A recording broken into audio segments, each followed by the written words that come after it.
Let's go, Rider Nation. I'm ready. I'm ready. Yeah, here we go. It's a feeling now. Get 'em high, get 'em low, 'cause we're dealing now. Everybody's giving it all they got, 'cause we're ready. It is Friday ahead of the Grey Cup. Riders Owls this upcoming Sunday. And we've been doing the preview on the Piffles podcast here, obviously from the Rider side of things. We do the Rough Rider podcast, of course. We figured we got to get some Alouettes side of things going on here. So who better to ask than Tim and Cliffy D from the Alouettes Flight Deck podcast. Gentlemen, you're in Winnipeg right now. First off, thanks for making some time. I know it's a busy week out there. How's everything going in Winnipeg so far? It's been a blast. I mean, the energy of the city is palpable. I mean, and so exciting, especially for, I don't know how Winnipeg people feel about, Riders and Alouettes as their Grey Cup match, but hey, as far as I'm concerned, the two best teams in the league are facing off for the championship. What more could you ask for? Yeah, I don't think I'll say ditto. I mean, it's been really fun so far. I mean, as I said, as we sit here at Flight Deck HQ in Winnipeg, it's just that we can't wait. I think the city is finally starting to get going. We were out there at the Fan Fest stuff yesterday in the convention center, and obviously at the stadium. I know which we'll talk to you about and stuff like that. But again, we're just 2 days away from Grey Cup, so. Are the nerves hitting you yet? Because they haven't quite hit me yet, but I'm also not there in Winnipeg. What's funny is that probably not with game time. Maybe once game time gets there and we start getting into the thick of things. Not really, and it's no slight on. I mean, hell, we all three of us have gone through in recent years. Gone through, I think you guys with this will be for your fourth that you've gone through. This will be our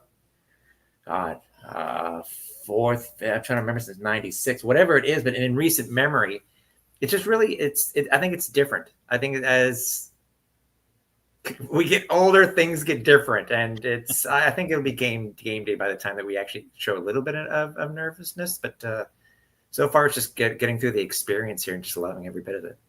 Yeah, I think a lot of it is more excitement than anything else because, again, this is what you worked for. When we went to training camp in May, this was the goal. This was the ultimate goal for the Alouettes. No doubt it was the ultimate goal for the Rough Riders. It should be the ultimate goal for any team is to be playing in this city for the Grey Cup on Sunday. The fact that the Alouettes and the Riders are doing it makes it even more amazing, makes it really exciting because, yes, there is a history with this. I don't know if you want to call it rivalry per se, but, I mean, these two teams know each other very well. They always play entertaining football, whether it's regular season or in a Grey Cup. You're going to get a very entertaining game more often than not with these two teams. So I think a lot of it is more excitement, but I'm sure the nerves are going to kick in probably, like Tim said, probably closer to kickoff. That's when it's going to really hit like, oh, crap. This is for real right now. You guys have had a chance to chat with a lot of players for the Owls ahead of this game, coaches as well, too. What stood out, Tim, maybe I'll start with you. What stood out from what you've heard the team have to say this week leading up to the big game? I think they're looking at it more as a lot of the guys, and same thing with Coach Moss, is that despite all the, I don't want to call it detractions of the whole Davis Alexander thing, whether you like him, whether you're not, whether he's a heel or not, or whether he's a baby face here like he is in Montreal, I think a lot of the guys who are here in 23 are looking at it very differently. And we spoke with Wes Sutton earlier today as one of our interviews that we did. And he said it's a different type of thing for him now. He's able to do things slightly different. He's able to enjoy it a little bit more despite, getting ready for the game, all the practices and stuff like that. I think a lot of the guys that are here, from what we've seen, is that it's not necessarily it's just another game. They're able to look at it differently from a player's point of view, whether they're going to be playing or not. It's just a matter of looking at it through different eyes, I guess we can say. And in the players that I've spoken with and the coaches in that, I asked them, do you see the parallels to this 2025 Allison? Do you see a lot of those same parallels that you saw back in 2023?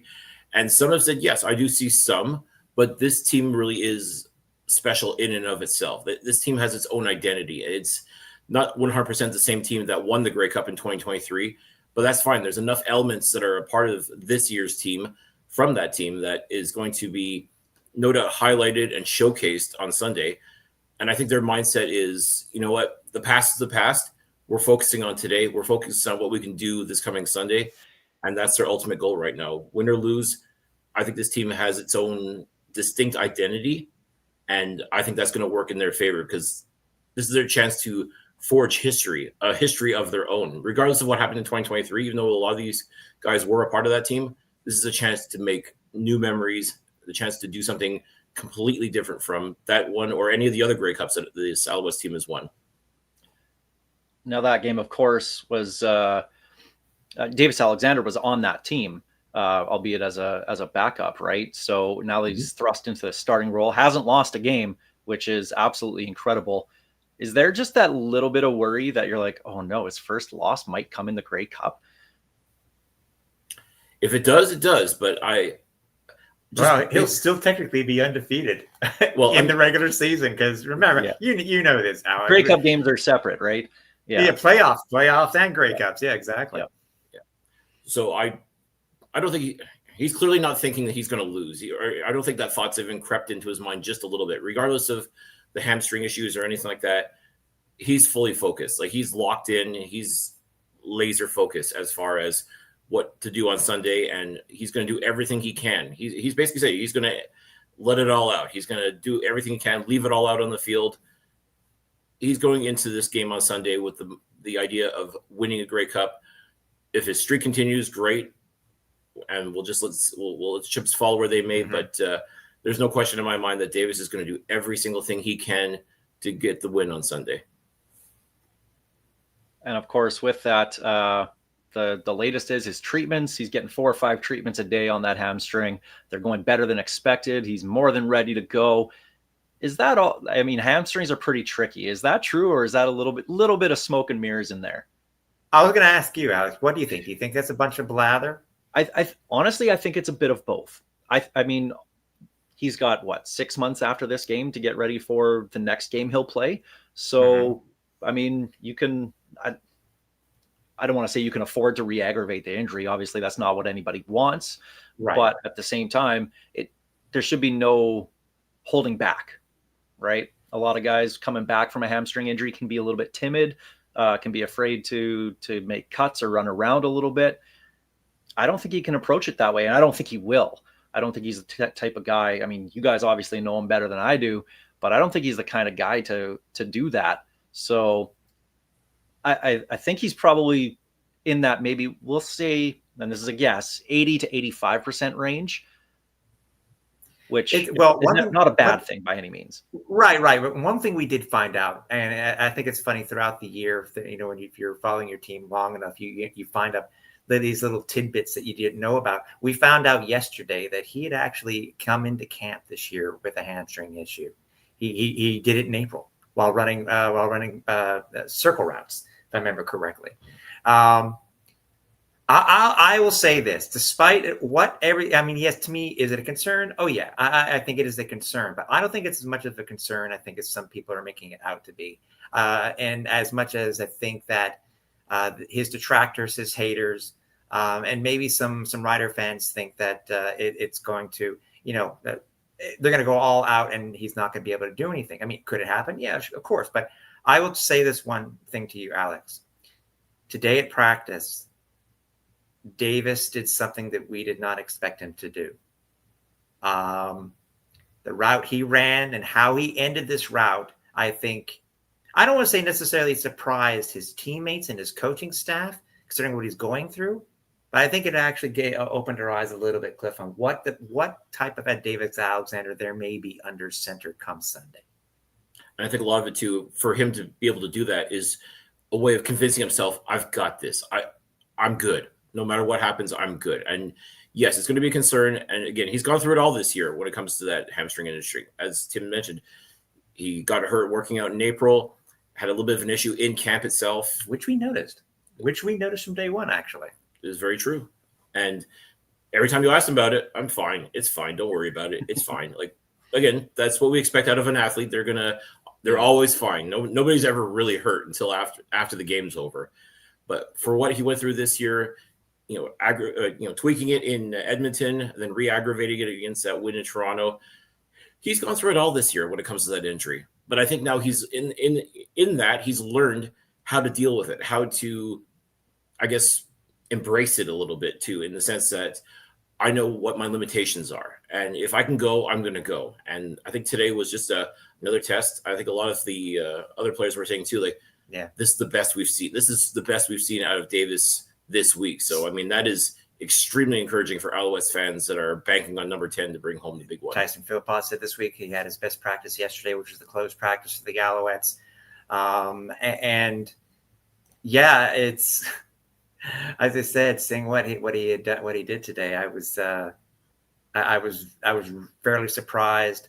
But again, as Cliff was saying, what he's gone through this year, what he's done to do the rehab here. I mean, and nothing's a miracle, obviously, but whatever it seems to be, what that they're doing seems to be working. And I think, again, like you were saying, I don't think I was on the fence there. You're saying too, Alex, about it, whether it's blather, that, if it's true or if it's not.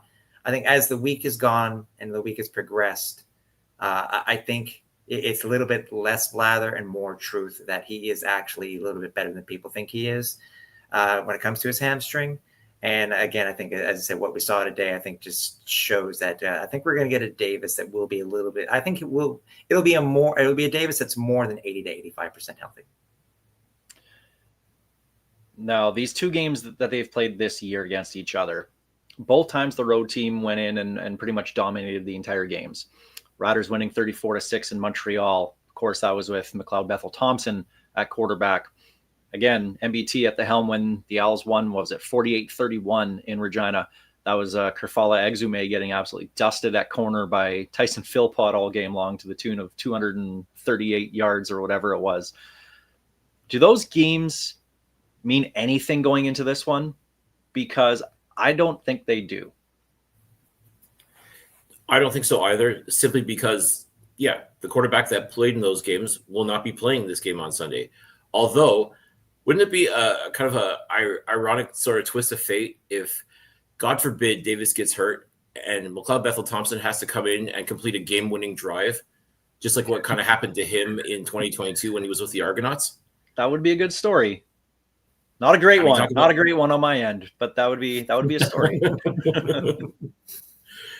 I mean, crazier things have happened in this league, so I mean, you almost can't count it out. But no, I think, if anything, I think about the games in 2024 where Davis Alexander played the Riders, and I think we're going to see a lot more of that. Maybe no tiptoe action on the sidelines, but I think you're going to get the very best of Davis Alexander on Sunday, and I sincerely hope we get the very best of Trevor Harris as well, because we know what he was like as a member of the Montreal Alouettes, and I was personally not a big believer in him, but he's doing great things in Saskatchewan, so more power to him there. But what I like is that this is a battle, a bit of a mentor versus student kind of battle, in that Trevor Harris, along with Vernon Adams and Anthony Calvillo, kind of helped foster what Davis Alexander has become. So it's going to be really interesting to see who's got the power here, who's the real master at this point. So I think, for me, that's going to be one of the many fun elements of this game on Sunday. Yeah, I do. I also think too that the two games that are in the season don't mean anything, because the teams have changed. Both teams have changed so much in just a short span of time.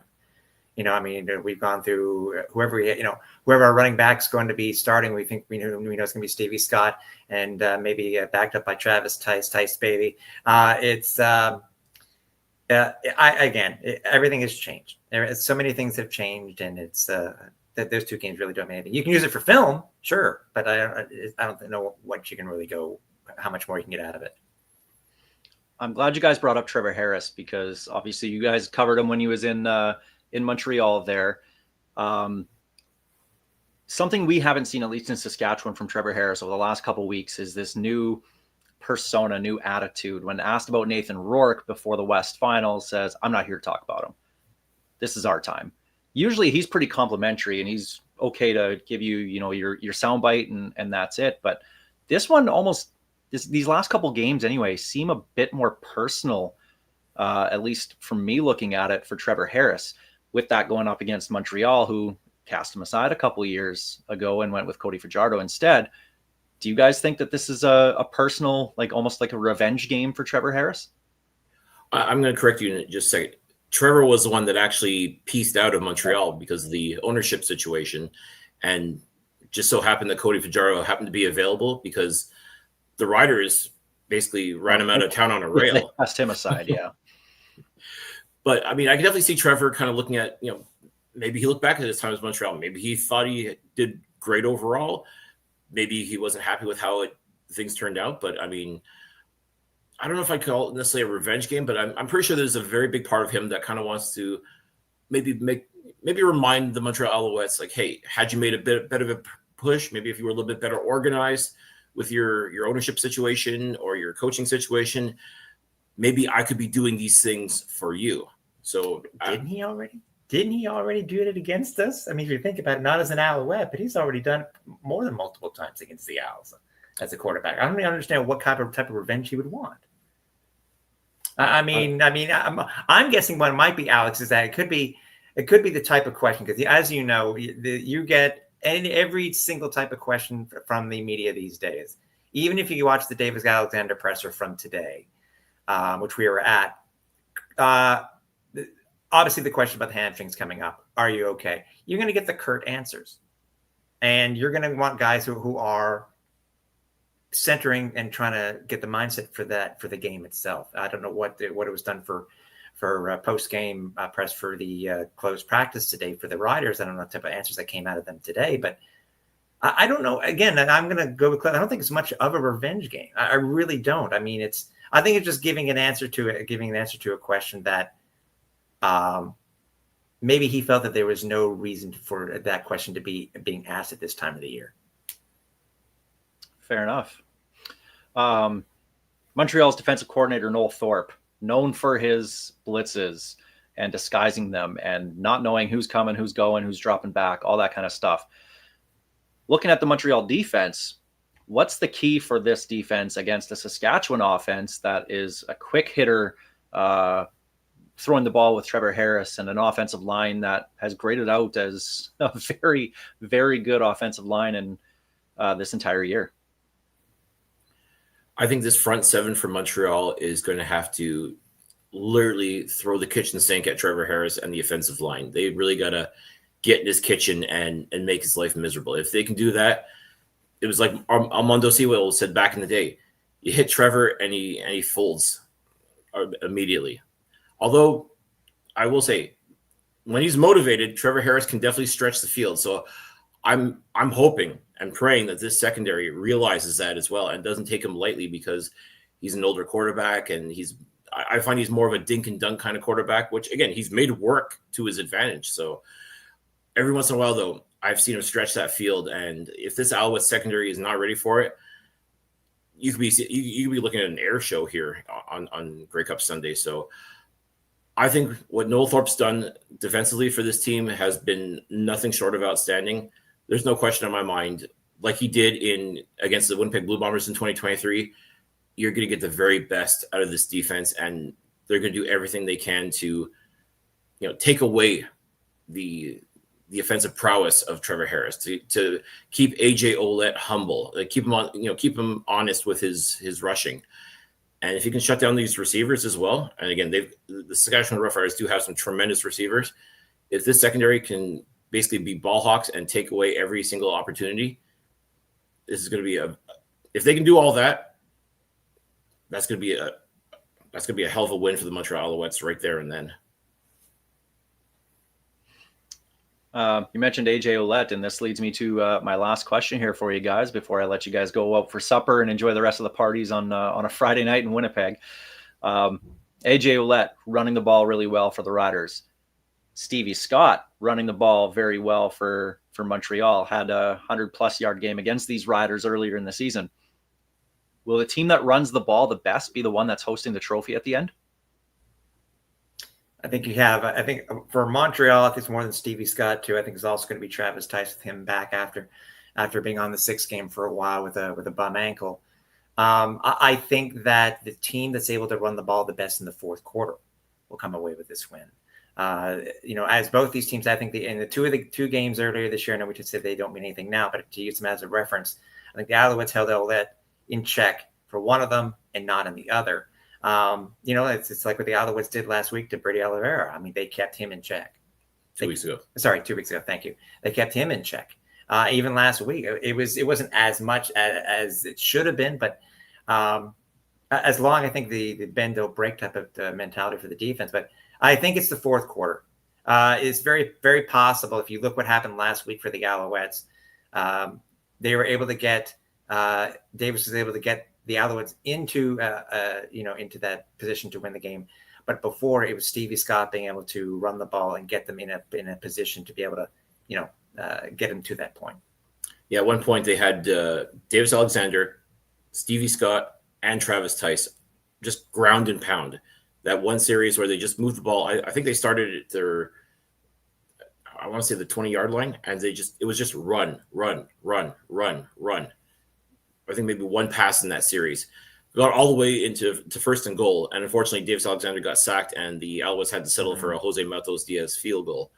But that drive basically was ground and pound. And if they want to have success on Sunday, they're going to have to incorporate that. Yes, this Alouettes team does have great receivers, and we know that Davis Alexander is not scared to sling the rock. But if he hands off once in a while to his two bruising tailbacks, it's that kind of balance that I think can make all the difference. And if the Riders incorporate that as well into their offense as well, and I do believe they have a very high-octane offense, including with A.J. Ouellette, whether it's catching the ball or running it, which he does extremely well.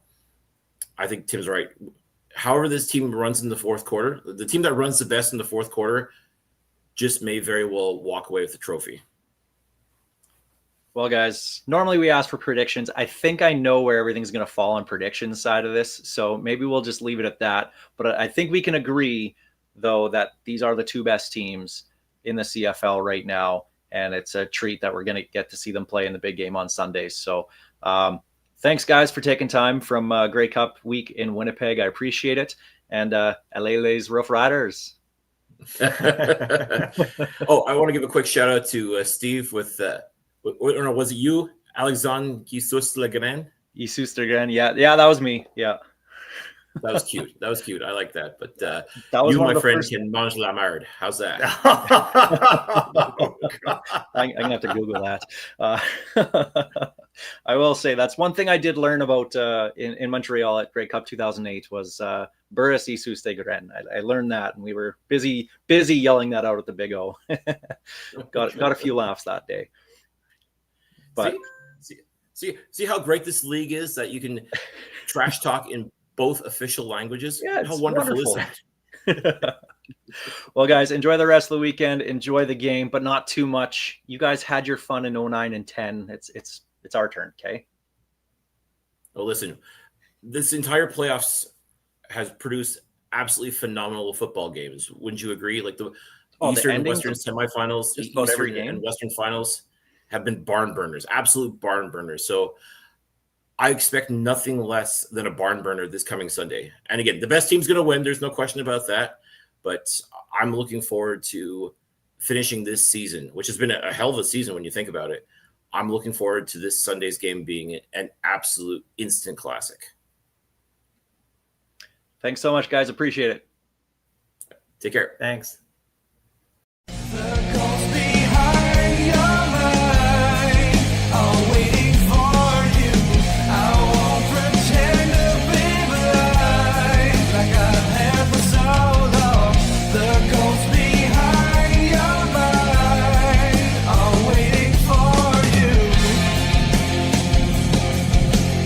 Thank you for being such a big supporter and fan of the CFL and myself personally.